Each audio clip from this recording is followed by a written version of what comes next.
안녕하십니까. 뉴스데스크 강원입니다. 대설 예비특보가 내려진 강원 북부 산지에는 오늘 밤부터 모레까지 최대 30cm, 중남부 산지에는 내일부터 모레까지 최대 10cm가 넘는 많은 눈이 오겠습니다. 또 비가 내리고 있는 영동 지역에는 모레까지 최대 120mm 이상, 영서 지역에는 내일부터 비가 내리기 시작해 모레까지 최대 60mm 이상의 많은 비가 내리겠습니다. 내일 아침 최저 기온은 영서 북부와 산간 지역은 3에서 4도, 영서 남부와 영동 지역은 8에서 9도로 오늘과 비슷하겠지만 오는 14일쯤 산지를 중심으로 영하로 떨어진 뒤 16일과 17일엔 영하 10도 부근까지 기온이 크게 떨어질 전망입니다. 동해 중부 전해상에는 풍랑주의보가 내려져 있어 관광객과 주민들의 각별한 주의가 필요합니다. 2024 강원 겨울 청소년 올림픽 대회 지원을 위해 차출되는 공무원들의 출장비와 체류비까지 각 시군이 부담하게 하면서 논란을 빚고 있는데요. 올여름 국제적 망신을 샀던 새만금 국제 잼버리 대회에 악몽을 재현하지 않으려면 지금이라도 정부 차원의 대책이 나와야 하는 것 아니냐는 목소리도 나오고 있습니다. 윤하은 기자가 보도합니다. 새만금을 찾은 전 세계의 잼버리 대원들.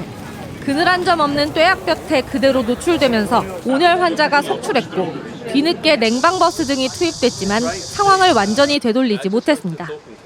행사는 파행을 겪다 결국 조기 퇴영으로 마무리됐습니다. 내년 1월 강원도에서 열리는 2024 강원 겨울 청소년 올림픽은 이런 실수를 반복하지 않으려 만반의 준비를 하고 있습니다. 가장 신경을 쓰는 것은 방한 대책입니다. 특히 빙상과 달리 야외에서 경기가 진행되는 설상 종목이 관건입니다. 평창과 횡성, 정선 등 실외 경기장에는 난방 쉼터가 설치되고 선수와 관람객, 운영 인력 모두에게 방한용품도 대거 지원합니다. 하지만 부족한 예산으로 인한 인력 운용이 논란으로 떠올랐습니다. 조직위는 대회 기간 동안 자원봉사자 2,030명, 중앙부처와 유관기관 공무원 1,525명, 자치단체 355명 등 5천여 명의 인력을 투입할 계획입니다. 하지만 IOC가 예산 상한선을 두고 있고 인건비 비율도 까다롭게 감사합니다. 이 때문에 공무원들의 출장비와 체류비를 원래 소속된 기관에서 부담해야 하는 처지입니다. 중앙부처와 달리 교부세 삭감 때문에 재정 운용이 어려운 시군이 인력의 예산까지 부담하는 건 지나치다는 지적이 나옵니다. 언제까지나 이렇게 모든 행사를 할 때 공짜 임금을 주는 공무원들을 갖다 쓸 것인가. 그런 문제에 대해서 좀 깊이 좀 생각을 해주셨으면 합니다. 안정적인 것들을 진행할 수 있는 법인의 대표성을 추구해야 되지 않는가. 우리가 그걸 놓쳤을 때 어떤 망신이 있었는지를 봤거든요. 2024 대회는 15개 종목 81개 경기가 치러지고 1,900명의 청소년 선수가 참가합니다. 15개 종목 102개 경기가 열려 2,800여 명의 선수가 참가했던 2018 평창 겨울올림픽과 비교해도 경기 수나 참가자 규모가 70% 이상입니다. 하지만 운영 예산은 평창 겨울올림픽 2조 4천억 원, 청소년 올림픽 833억으로 30분의 1 수준입니다. 청소년 선수들의 선전과 성장을 지켜볼 수 있지만 화제성이 떨어지는 것은 부정할 수 없고 경기는 모두 무료로 진행돼 입장권 수입도 없습니다. 2018년 겨울올림픽 대회 때와 달리 경기장까지 분산돼 있습니다. 2018 평창 겨울올림픽의 유산과 가치를 이어가기 위해 아시아에서는 처음으로 열리는 겨울 청소년 올림픽을 성공적으로 치르기 위해서는 지금이라도 정부가 추가 지원에 나서는 등 특단의 대책이 필요해 보입니다. MBC 뉴스 윤하은입니다. 시즌 최종전에서 김포FC를 꺾고 1부 리그 잔류를 확정 지은 강원FC가 올 시즌 같은 부진을 반복하지 않으려면 보완할 점이 많습니다. 팀 내 주축 선수들이 군입대를 앞두고 있어 이들의 공백을 잘 메워야 합니다. 김인성 기자입니다. 마침내 강원FC가 1부 리그 잔류를 확정짓자 경기장은 축제 분위기였습니다. 강원FC 올해는 힘들었지만 내년에는 더 잘해서 아시아 챔피언스 리그 나갔으면 좋겠습니다. 강원FC 화이팅! 화이팅! 화이팅! 강원FC를 2부 리그 강등 위기에서 구해낸 건 고비 때마다 선제골과 결승골을 뽑아낸 가브리엘이었습니다. O jogo foi muito bom pra gente.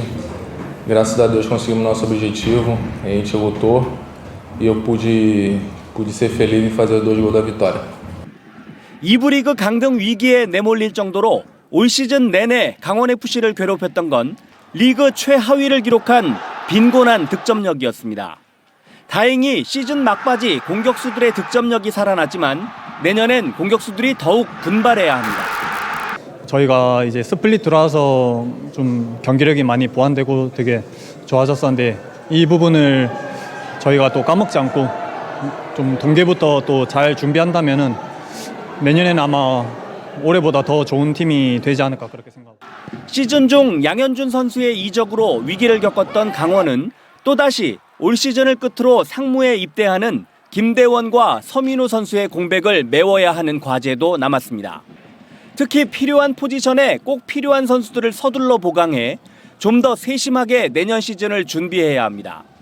오랜 부상에서 회복해 올 시즌 좋은 모습을 보인 한국영 선수는 변함없이 성원해준 팬들에게 죄송하다며 다시는 이런 강등 위기를 겪지 않도록 준비하겠다는 각오를 밝혔습니다. 저희 선수들보다 그리고 저희 스태프들보다 팬분들이 더 힘드셨을 거라고 생각이 드는데 다시는 이런 상황 만들지 않도록 이제 내부에서 더 똘똘 뭉쳐가지고 다음 시즌 준비 잘해야 될 것 같습니다. 시즌 중간에 지휘봉을 잡아 팀을 강등 위기에서 구해내야 했던 윤정환 감독은 무엇보다 공격적인 부분을 다듬겠다고 말했습니다. 다이나믹한 그런 이 축구를 좀 더 만들고 싶다라는 그런 생각을 좀 6개월 하면서 또 될 수 있다라는 것을 좀 많이 느꼈습니다. 그래서 그런 축구를 좀 할 수 있게 내년에는 좀 준비를 할까 생각합니다. 어렵게 2부 리그 강등 위기를 벗어난 강원FC가 내년엔 더 높은 곳으로 날아오를 수 있을지 기대됩니다. MBC 뉴스 김인성입니다. 제22대 국회의원 선거의 지역구 예비 후보자 등록이 선거일 120일 전인 모레부터 시작됩니다. 공무원 등 입후보 제한직에 있는 사람이 예비 후보자로 등록하려면 등록 신청 전까지 사직해야 하고 예비 후보자로 활동하지 않더라도 후보자로 등록하기 위해서는 선거일 90일 전인 내년 1월 11일까지 사직해야 합니다. 강원도 선관위는 예비 후보자 등록을 앞둔 지금까지도 선거구가 획정되지 않아 유권자와 입후보 예정자의 혼란이 우려된다며 조속한 선거구 획정을 국회에 촉구했습니다. 강원자치도가 강원특별법의 제3차 입법 과제 설명회를 강릉과 춘천에서 각각 개최합니다. 이번 설명회에서는 지난 6월 출범한 강원특별자치도의 특별법에 담을 규제 완화 등 입법안을 설명하고 이에 대한 도민들의 의견을 들을 예정입니다. 영동지역과 태백, 정선, 영월지역 주민은 12일 오후 2시 강릉 라카이 샌드파인 리조트에서 열리는 설명회에 참석하면 설명을 들을 수 있고 원주 등 내륙권 9곳 주민들은 오는 13일 오전 10시 춘천 세종호텔에서 열리는 행사에 참석하면 됩니다. KTX 동해선의 주중 운행 열차가 늘어나고 첫차와 막차 시간이 조정됩니다. 이철규 국회의원에 따르면 KTX 동해선의 주중 운행 횟수가 오는 29일부터 상하행 한 편씩 늘어 동해역 출발 서울행 첫차는 현재 오전 10시 5분에서 7시 15분으로 기존 막차는 서울역 출발 18시 31분에서 청량리 출발 20시 15분으로 조정됐습니다. 이와 함께 태백선 ITX 마음도 정차역과 운전 시간이 조정돼 청량리역에서 태백역 소요 시간이 기존 3시간 6분에서 2시간 54분으로 단축됩니다. 올해 초등학교 취약 대상자 가운데 23명의 아동이 가정 내 수업이나 해외 출국 등 여러 가지 이유로 취약하지 않은 것으로 조사됐습니다. 강원도 교육청에 따르면 학교의 유예나 면제 결정 없이 임의로 취약하지 않은 아동을 의미하는 불취약 아동이 올해 23명이었습니다. 뉴스를 마칩니다. 고맙습니다.